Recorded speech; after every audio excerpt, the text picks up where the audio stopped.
Hello, మీకు తెలుసా 83 కాస్త ఇప్పుడు 103 అయ్యింది.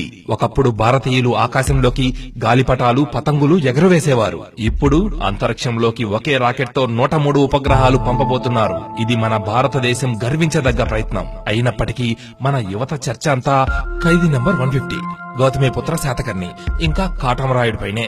ఆ సినిమాలు హిట్ అయితే ప్రొడ్యూసర్లకి, హీరోలకి డబ్బులొస్తాయి. అది వారి వారి వ్యాపారం. ప్రజలకి, దేశానికి ఒరిగేదేమిటి?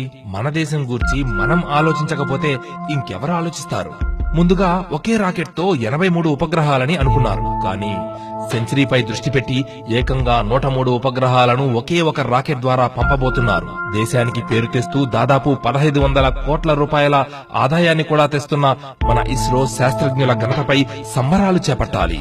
మన యువత ఇటువైపు దృష్టి పెడితే వారి సాంకేతిక పరిజ్ఞానం కూడా పెరుగుతుంది.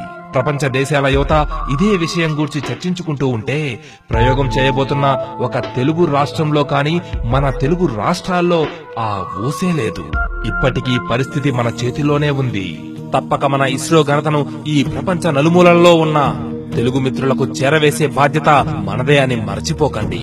ఒక్క విషయం గుర్తుంచుకోండి, సినిమాలకు నేను వ్యతిరేకం కాదు, కానీ దేశం ముందు, తరువాతే ఏదైనా. జై భారత్.